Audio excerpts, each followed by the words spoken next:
Y bueno, doy el espacio a Mario Guerra. Él es psicoterapeuta, conferencista, comunicador, life and business coach y docente. Muchísimas gracias, Mario, por estar aquí.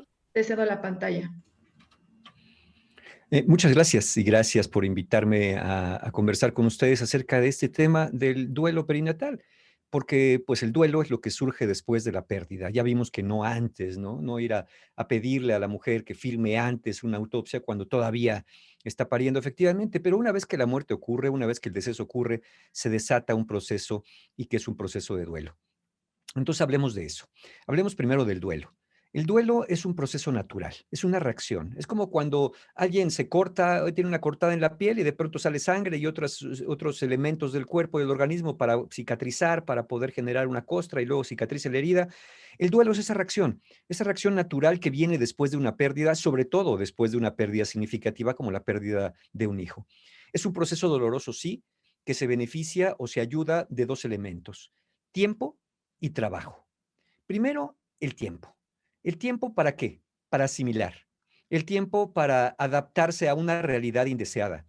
El tiempo para aprender a vivir con lo que sucedió, porque es eso, el duelo no se supera. Uno aprende a vivir con sus pérdidas. Todos hemos aprendido a vivir con nuestras pérdidas. Ustedes seguramente han tenido pérdidas y han tenido que aprender a vivir con ellas, por dolorosas que sean, porque finalmente ¿qué es superar una pérdida? Ya no pensar en ella, ya no recordar al ausente, no sería algo muy digno y muy honroso para la memoria de alguien que haya estado 50 años o 5 minutos con nosotros o 5 meses de gestación en un momento dado, no sería muy honroso olvidar a aquella persona que estuvo con nosotros y que ha sido significativa. Entonces, ese tiempo que utiliza el duelo para asimilar, para adaptarse, para aprender a vivir. Muchos preguntan, ¿cuánto tiempo en el duelo? Bueno, normalmente podríamos decir que en el duelo habitual va a llevar de 1 a 2 años este proceso de adaptación. Sin embargo, hemos sabido a través de diferentes estudios que el duelo por la pérdida de un hijo puede prolongarse mucho más allá de 1 o 2 años. Es decir, el proceso de adaptación, asimilación puede no ser tan fácil para algunas personas, porque depende primero de la persona en sí misma, de sus capacidades de afrontamiento. Cada uno afronta las pérdidas de manera diferente, a veces como se aprendió en la familia o a veces como la personalidad lo permite, pero también tiene que ver con qué otras crisis además de esto. Por ejemplo, si a la pérdida perinatal ocurre un problema de pareja donde después de la pérdida del hijo viene un proceso de divorcio, bueno, evidentemente se va a complicar más. Si además de la pérdida de este hijo hay problemas económicos en casa o vivimos en tiempos pandémicos, bueno, pues eso todavía va a complicar más las crisis concurrentes. Y obviamente también el proceso de duelo se beneficia normalmente del apoyo social que la persona sienta que tiene. Si la persona se siente acompañada por personas queridas, incluso si se siente acompañada y bien atendida por el personal hospitalario de asistencia, lo va a llevar de una manera diferente a que si es tratada a la persona con frialdad, si a su hijo lo trataron como un objeto. Es evidente que eso va a causar mayores complicaciones. Y también, como dije, el duelo se beneficia del trabajo. Hay los modelos de fases del duelo ya quedaron rebasados, ya no hablamos en la actualidad de fases del duelo, que si está en depresión, aceptación y negación, sino lo que hablamos ahora es de tareas. ¿Qué puede hacer la persona para ayudarse a elaborar un proceso de duelo más sano, digámoslo así? Y un modelo de tareas, el doctor William Worden, es un modelo de 4 tareas. Lo primero es aceptar la realidad de la pérdida, es decir, sí, hay una pérdida, yo no quería tenerla y sin embargo sucedió. Después expresar las emociones, sí, estoy enojado, estoy enojada, estoy triste, estoy frustrado, tengo miedo de que me vuelva a pasar. Vienen muchas preguntas, las veremos en un momento más.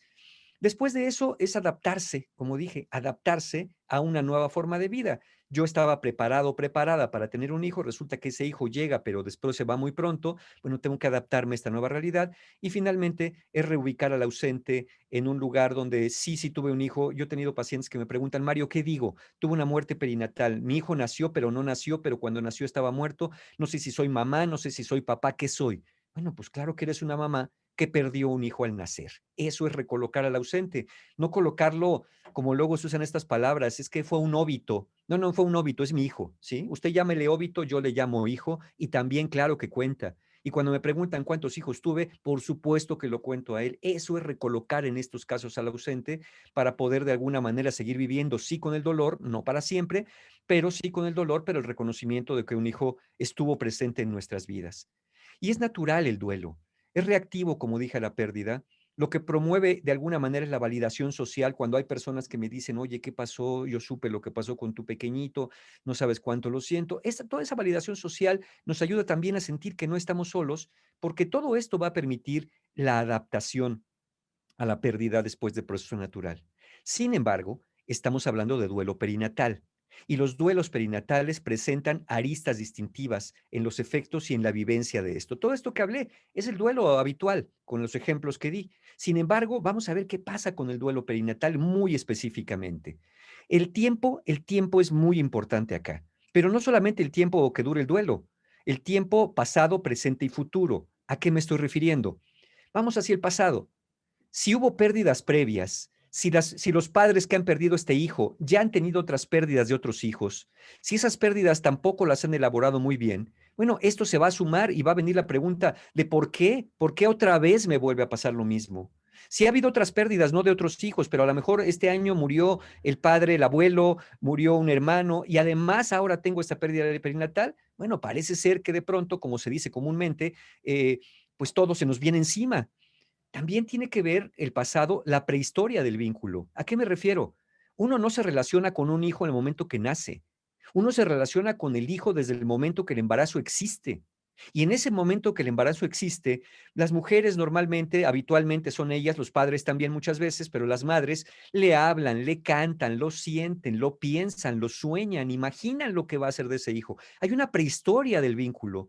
Es más, incluso a veces antes del embarazo, ya se veía venir todo lo que ese hijo iba a ser, cómo iba a ser, si iba a ser niño, iba a ser niña, y eso también va a condicionar todo esto que en el pasado se fue gestando y que ahora con la pérdida perinatal, pues lamentablemente no va a poder darse. Y obviamente la propia historia personal. Las pérdidas pasadas, no solamente las que haya tenido en este momento, sino también en mi propia infancia. ¿Cuáles fueron mis pérdidas pasadas? ¿Cuál ha sido mi historia de vida? A lo mejor decías, bueno, este hijo va a ser como la recompensa que la vida me va a dar para que yo pueda por fin tener un momento de felicidad porque de pequeño fui huérfano o me maltrataban o abusaron de mí o éramos muy pobres o nunca fui feliz, pero ahora con este hijo lo voy a hacer y de pronto pasa que el hijo no llega o cuando llega se va.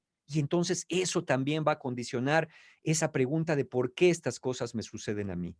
Eso con el pasado, con el presente. Obviamente cuando me dicen que las cosas no van bien, la angustia previa a la muerte, la angustia previa a la pérdida. Por eso hace rato que nos decía la abogada, que qué mal gusto, por decirlo de una manera muy gentil, llegar con una mujer que está pariendo a decirle fírmeme este documento para hacer la autopsia a su hijo. Esta angustia, estamos incrementando la angustia. Tampoco se trata de mentir, pero creo que se trata de acompañar en el proceso de cómo se está sintiendo, imaginar cómo se debe estar sintiendo la persona y no quedarse únicamente en lo biológico, sino proceder en esos casos a lo humano. Y no solamente lo previo, el dolor y la confusión tras la pérdida. ¿Por qué pasó? ¿Cómo pasó? ¿Qué sucedió? La culpa. Los padres desarrollan muchas culpas. ¿Qué pasó? No me cuidé bien, pero sí vine a mis consultas, pero a lo mejor, pero sí tomé el ácido fólico, pero hice lo que me dijeron, pero a lo mejor fue porque ese día salí a la tienda, a lo mejor es porque no dormía bien, a lo mejor es porque me dormía de lado, a lo mejor es porque me dormía junto a la ventana. Yo tenía una paciente que me decía, este, Mario, yo fui la culpable de que mi hijo muriera. Le digo, ¿pero por qué? Porque me dormía junto a la ventana. Entonces ya pensé que a lo mejor fueron los rayos cósmicos los que me daban en la panza cuando estaba embarazada y eso condicionó que mi hijo muriera. Hasta allá nos podemos ir con esas fantasías de pronto, hasta allá nos podemos ir cuando queremos encontrar una explicación en el momento presente con las culpas, con la confusión, con todo esto que se va gestando. Y también, obviamente, el vacío al llegar a casa en este presente. Uno tiene preparada la casa para que uno llegue con un hijo, ¿no es cierto? La casa está preparada para eso, se fue preparando previamente para eso. Llegar con las manos vacías, vamos a suponer que llegamos a casa y están otros hijos, o hay otra familia que no le hemos enterado de lo que ocurrió, y llegan y te preguntan, mamá, papá, ¿y mi hermanito? Y llegas con las manos vacías. Ese dolor no puede experimentarse si no se ha vivido jamás, pero debe ser un dolor terrible, este vacío, este hueco que se genera al llegar con las manos y con el corazón también de alguna manera vacío a casa. Entonces, pasa en el presente. ¿Qué pasa en el futuro? Bueno, yo siempre he dicho que una pérdida perinatal, sobre todo si algo representa, es una pérdida del futuro. Todos tenemos expectativas sobre los hijos y las expectativas sobre el hijo perdido evidentemente nos están truncando una parte de algo que todavía no existe, pero que para nosotros ya existía. La experiencia de criar a ese hijo, la experiencia de la paternidad, el cómo yo le iba a enseñar a caminar, cuáles iban a ser sus primeras palabras, a qué escuela iba a ir, qué iban a hacer ya fuera de tiempos de pandemia probablemente. Le iba yo a platicar que cuando nació, nació en medio de una pandemia y ahora ¿a quién le voy a contar todo eso? ¿A quién le voy a enseñar? ¿Con quién voy a ir de la mano? Eh, ¿Con quién voy a ver sus primeros pasos, escuchar sus primeras palabras, sentir su primer contacto? Ese dolor que se experimenta, ese que ya no se va a experimentar. Por eso es la pérdida del futuro. Ese hijo era mi trascendencia, era mi legado personal. Y eso me hace perder un sentido de seguridad en el mundo. ¿Por qué? Porque si de por sí ocurre esta angustia ante el nacimiento de un hijo, bueno, después de que hemos perdido, y si se quiere volver a tener un embarazo, se quiere volver a intentar, la angustia que viene porque no sea que vaya a pasar lo mismo. Es decir, ya esta pérdida del presente me condicionó una angustia en el futuro para las siguientes ocasiones que yo quisiera, si es el caso, volver a tener la oportunidad de otro hijo más. Por eso el tiempo también se ve muy afectado, como con ninguna otra pérdida, con las pérdidas perinatales. Ahora, la persona, por supuesto que la persona también. ¿Qué pasa con la persona? ¿Qué pasa con su identidad? ¿Qué pasa con sus ideales? En el términos de identidad, la pregunta es, ¿quién soy yo ante esto? Ahora, ¿quién soy? Como dije, muchos se preguntan, ¿fui madre? ¿No fui madre? ¿Nació? ¿No nació? ¿Tuve un hijo? ¿Qué fue lo que tuve? Sobre todo si no tengo una tumba, si de pronto me dijeron, señora, pues sí, pero tuve una pérdida en el embarazo, entonces pues no hay cuerpo, no hay algo, no me dejaron verlo en un momento dado. ¿Quién soy ante mí? ¿Soy una mujer que puede ser madre? ¿Soy mujer completa o no? Algunas se hacen esa pregunta. ¿Quién son ante los míos? Por haberles, algunas lo piensan así, por haberles fallado, por haberles ofrecido a mis hijos, a mi pareja, que iba a dar otro hijo o un primer hijo o un hijo único. Ahora, ¿en qué me he convertido yo? ¿Soy un padre fallido? ¿Soy una madre fallida? ¿Soy una mala madre? ¿He sido un mal padre? Todo eso se cuestiona con términos de identidad. Entonces, el hijo representa para los padres mucho más que un hijo. El hijo representa para nosotros, los hijos representan para nosotros, de forma idealizada, la mejor parte de nosotros mismos. Y también cuando ese hijo se va, estamos perdiendo parte de nuestra identidad. También, obviamente, están los ideales familiares. La familia iba a crecer, iba a llegar un nuevo miembro, los ideales sociales, las expectativas que podíamos tener, no solamente sobre el hijo, sino sobre la familia en conjunto. Ya va a llegar la parejita, o va a ser nuestro primer hijo, o va a ser el tercero con el cual ya ahí le vamos a parar porque queremos una familia pequeña, de dos, de tres como mucho. Y de pronto no llegó. De pronto aquel hijo que iba a tener un hermanito, de pronto quizá existe el riesgo de que quede nada más como un hijo unigénito, primogénito, donde quede esa familia que algunos lamentablemente llaman incompleta, porque si ya soñaron que iban a ser una familia de dos hijos y resultó que al final solamente fue uno porque el segundo fue una pérdida perinatal, ¿qué pasa? ¿Ya no es una familia completa? Yo creo que una familia es completa como es. Lo que pasa es que ya no es la familia como yo la soñé, como yo la imaginé, como yo la pensé. Pero sería lamentable que porque no es la familia como yo la pensé y la deseé, ahora la familia que queda, la familia que tengo, sea menos valorada. El hijo que estaba, que es el menos culpable de esta pérdida perinatal, se ha visto como, pues como un tesoro a cuidar y después no lo permitamos vivir su propia vida, o como no suficiente para podernos darnos alegría, que eso es lo que un hijo puede pensar. Mi mamá, mi papá, a partir de la muerte de mi hermano, resulta que ya no son los mismos, al menos no conmigo, y parece que yo no soy suficiente para ellos, para darles alegría, para devolverles la felicidad. Ese es el mensaje que se puede estar mandando con estos ideales, o a veces nos vamos a ir hasta las idealizaciones. Eso ocurre con la persona, pero el sufrimiento que viene es, como dije, a veces puede ser indescriptible. Con el sufrimiento hay muchas interrogantes. Hay efectos laterales también del sufrimiento, mucha morbilidad y mortalidad, inclusive, lo veremos a continuación, y sentimientos y emociones perturbadas. Sobre todo, algo de lo que surge mucho con la pérdida perinatal en los padres son muchas interrogantes. Todas las preguntas. ¿Qué pasó? ¿Por qué pasó? ¿Cómo pasó? ¿Y si hubiera hecho esto? ¿Y si hubiera hecho lo otro? ¿Y si no hubiera hecho esto? ¿Y si no hubiera hecho lo otro? ¿Y si en lugar de haber ido al hospital público hubiera ido con un particular? ¿Y si por haber ido al particular mejor me hubiera ido a perinatología, donde son los mejores? ¿Y si fue a perinatología, pues que no, que aquí son los mejores? Es decir, siempre va a haber interrogantes y tenemos que aprender a ver que muchas veces no habrá una respuesta concreta a esas interrogantes. Porque una vez que las cosas salieron mal, siempre vamos a buscar culpables. Y los padres particularmente, los padres cuando tienen muertes de hijos pequeños, ellos se vuelven hacia sí mismos en contra como los principales culpables por las malas decisiones, aparentemente malas decisiones, que yo creo que no hay una mala decisión, uno elige dentro de su abanico de posibilidades tal hospital, tal tratamiento, tal posibilidad. Si uno ha tenido ciertos cuidados, ¿no? De pronto ocurren estas cosas. Pero dentro de las interrogantes pasa un fenómeno muy particular que ocurre solamente con las pérdidas perinatales. De pronto, si una mujer se cuidó a pie juntillas, como el médico le fue indicando, como los procedimientos dicen que tiene que cuidarse, y tiene una pérdida, después se pregunta, ¿por qué mujeres que ella conoce, que no se cuidaron en absoluto, que quizás siguieron fumando, que se desvelaban, que no iban a las consultas médicas, por qué ellas sí tienen hijos y yo que me cuidé no? ¿Por qué ocurre esa injusticia? Es de las preguntas más comunes que llega a ver, incluso me lo han llegado a decir mujeres: Mario, soy un monstruo porque veo mujeres que en la calle que tienen hijos y yo me dan envidia y me pregunto por qué. Me decían, varias pacientes me han comentado esto y no es para criticarse, pero es algo que sucede. De pronto me dicen, Mario, venía a esa casa de tu consultorio conduciendo y de pronto en un crucero me detuve en un semáforo y vi una mujer de estas que están haciendo malabares, que tenía a sus hijos también pequeños haciendo malabares, que estaba con un niño en un rebozo cargando, que los tiene en la banqueta en el rayo del sol.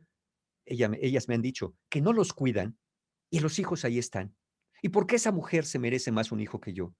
Y de pronto se voltean y dicen, qué barbaridad, ¿cómo puedo estar pensando esto? Se fija la confusión que hay entre el deseo de tener un hijo y la envidia, porque sí es una envidia. Y las preguntas, las interrogantes, de estas sin razón. ¿Por qué sí hice todo lo correcto? Y vamos, y si por ahí descubro que no hice todo lo correcto, seguramente eso fue lo que condicionó. Entonces, yo no sirvo para ser madre, yo no sirvo para cuidarme. Vean todo lo que se puede gestar alrededor de una gestación que no llega a feliz término. En estos sentimientos, emociones, como dije, culpa, enojo, sensación de despojo, de injusticia, la tristeza profunda, la envidia que ya mencioné, y este embotamiento, ya no quiero saber nada, ya no me interesa nada, abandono mi relación, abandono a veces a mis otros hijos, abandono la posibilidad de sentirme mejor. El embotamiento es una forma de cierre defensivo de cuerpo, mente y yo diría también incluso del alma. Es el acto más desesperado para que no duela, encerrarse sobre sí mismo, sobre sí misma, que tiende a ser muy común con las pérdidas perinatales y sin embargo no debería prolongarse en el tiempo porque sí puede condicionar que sean los precursores para un proceso depresivo en un momento dado o incluso para procesos ansiosos. ¿Qué pasa con la morbilidad y la mortalidad? Miren, diferentes estudios nos han dicho esto. Padres que experimentaron la muerte de un hijo tuvieron mayor riesgo de trastornos mentales durante el primer año y hasta 5 años después inclusive de la pérdida. Por eso debemos cubrir, por eso debemos atender, no debemos minimizar. Imagínense esta barbaridad cuando de pronto alguien dice, ay señora, bueno, usted perdió un hijo, pero es joven, puede tener más hijos. O sea, como si la supuesta reposición, si es que eso es posible, ¿verdad? Es una aberración, pero como si la supuesta reposición fuera a condicionar que ya no hay una afectación de ninguna manera. Por supuesto que puede haber. No estoy diciendo que vaya a haber psicopatologías mentales necesariamente o estados de locura o se vaya a convertir en una psicosis. No, afortunadamente no para la mayoría. Y sin embargo, sí, como dije, propensión a trastornos depresivos, propensión de alguna manera a cualquier tipo de comorbilidad en todo esto. Las madres, encontramos en los estudios que hay mayor riesgo relativo para las madres que para los padres. No quiere decir que los padres no los tengan, pero evidentemente afecta mucho más a las madres. Y fíjense, esto es dramático. La mortalidad materna se incrementa en un 133% dentro de los 2 primeros años tras la muerte de un hijo, por diferentes razones, desde cuestiones accidentales hasta cuestiones que están involucradas, una depresión del sistema inmunitario en un momento dado por los aspectos emocionales, por la ansiedad, por la depresión. Entonces, no es poca cosa una pérdida perinatal, no solamente en los términos emocionales, sino también en términos físicos, en términos de la salud mental e incluso en su momento la salud física también.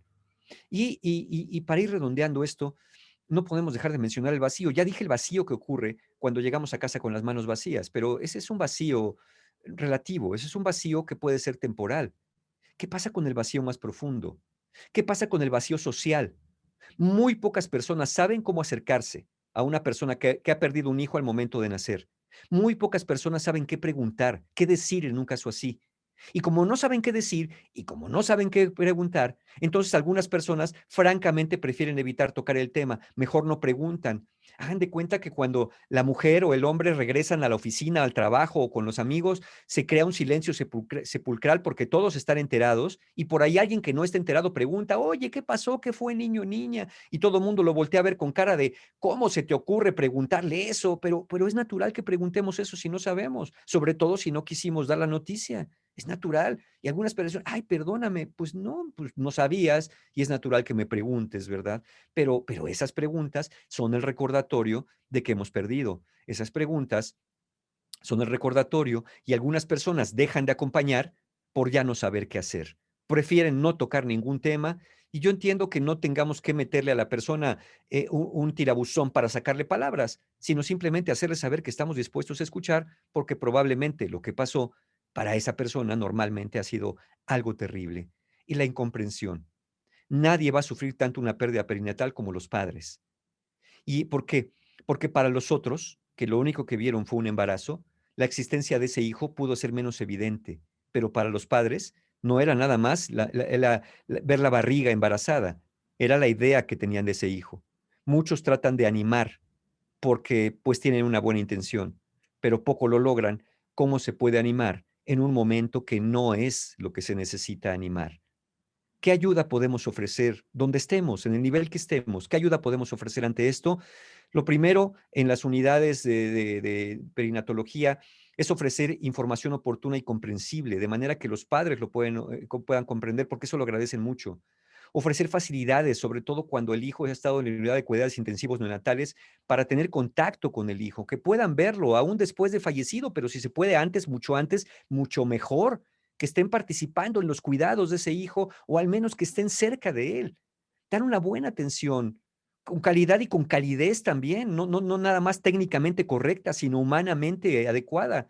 Reconocer que ese hijo, aunque no haya nacido o que su vida haya sido muy corta, es un hijo para esa familia. Hacer tangible su nacimiento, vida y muerte con recuerdos, con conversaciones, con darle lugar de ese hijo. Y esto que se ha dicho y lo he escuchado en diferentes momentos y aquí también lo acabo de escuchar hace un momento, apoyar en el duelo, especialmente con el tema de la culpa y dar un seguimiento a esos padres, porque muchas veces se van del hospital y nos desentendemos, dar un seguimiento a esos padres, al menos durante el primer año después de la pérdida, para poder prevenir, para poder amortiguar la comorbilidad, incluso la mortalidad y las secuelas psicológicas posteriores después de esa pérdida de ese hijo, porque no fue poca cosa.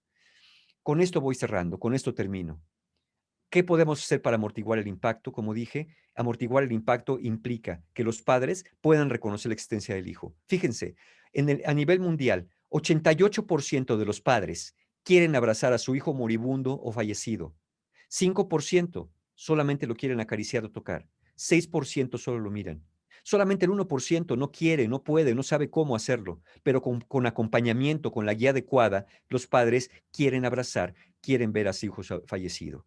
Para amortiguar el impacto, hay que alentarlos a los padres a mirar, a sostener a su hijo, nombrarlo, darle nombre, ofrecerle recuerdos, así sea la huella del pie, facilitar los rituales, darle oportunidades, no solamente al momento de la muerte, sino posteriores, como dije, dentro del primer año, para conversar con el equipo médico sobre las causas de la muerte, de los sentimientos, lo que está pasando, para poder de alguna manera mitigar, mitigar temores que lo que van a hacer es generalmente evitar, evitar que estas cosas ocurran, evitar complicaciones mayores, evitar hasta cierto punto complicaciones posteriores ante la muerte de ese hijo. Entonces, yo quiero agradecerles su atención, quiero agradecerles, por supuesto, la invitación que me han hecho y gracias por escucharme, gracias por invitarme. Muchas gracias a Mario Guerra. Siempre es un placer escuchar sus palabras, su mensaje. Siempre deja una luz de esperanza muy importante para las familias en duelo. Todo esto que comenta Mario es tan importante, darle esa validez a todos estos sentimientos que envuelven el duelo perinatal para estas familias que a veces piensan que están enloqueciendo. Entonces, es muy bueno escuchar estas palabras, Mario. Te agradecemos muchísimo que nuevamente nos acompañes, que seas parte de este tema que es muy invisibilizado y del que se debe de hablar. Te agradecemos muchísimo. Muchas gracias por invitarme. Gracias a todos. Gracias.